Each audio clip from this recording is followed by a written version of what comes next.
পৃথিবীতে সূর্যের তাপ কেন বাড়ছে? 2025 সালে রোদের তাপমাত্রা কেন এমন ভয়ঙ্কর রূপ নিচ্ছে? কারণটা কিন্তু লুকিয়ে আছে আমাদের কর্ম ও কাণ্ডে। চলুন খুঁজে দেখি প্রকৃতির এই সংকেতের পেছনে লুকিয়ে থাকা রহস্য।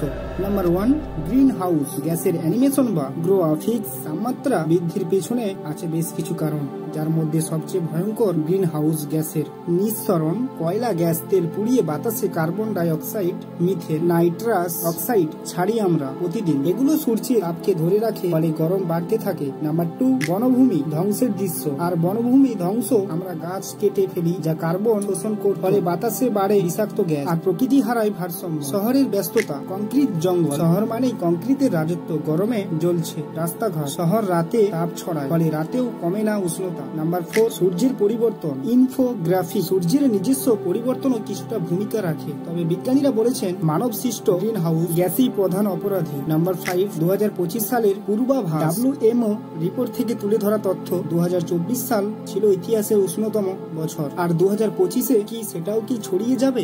বিশ্ব আবহাওয়া সংস্থার WMO হিসাবে অনুযায়ী সম্ভাবনা খুবই বেশি। প্যারিস চুক্তি বলেছেন 1.5 ডিগ্রি সেলসিয়াসের নিচে রাখতে হবে, কিন্তু সেই লক্ষ্য আজ প্রায় হাতছাড়া। নাম্বার 6, ভয়াবহ ফলাফল। স্লাইড শো বা ভিজুয়ালস। তাপমাত্রা বাড়লে কি হতে পারে? ভয়াবহ কিছু সম্ভাবনার কথা জেনে নাও। তীব্র তাপমাত্রার প্রভাব, হৃদরোগ, অসুস্থতা, খাদ্য সংকট, কৃষিকে ক্ষতি, জলের অভাব, জলাশয় শুকিয়ে যাবে, সমুদ্রের পৃষ্ঠের উচ্চতা বৃদ্ধি, উপকূলীয় এলাকা বিভিন্ন প্রাকৃতিক দুর্যোগ, ঘূর্ণিঝড়, দাবানল, জীব বৈচিত্র্য ধ্বংস, প্রজাতি বিলুপ্তর পথে, রোগ বাহিত পোকামাকড় বৃদ্ধি, ডেঙ্গু, ম্যালেরিয়া। এখনই সময় সচেতন হওয়া। প্রকৃতির সংকেতকে বুঝে নিতে হবে, থামতে হবে। গ্রিন হাউস গ্যাসে ছড়াছড়ি না হলে 2025-এর সূর্য আমাদের জন্য শুধু গরম নয়, হয়ে উঠবে হুমকি। তাই এখনই পদক্ষেপ নাও। আর ভিডিও যদি ভালো লেগে থাকে, নেচার স্পোর্টকে সাবস্ক্রাইব করে যাও।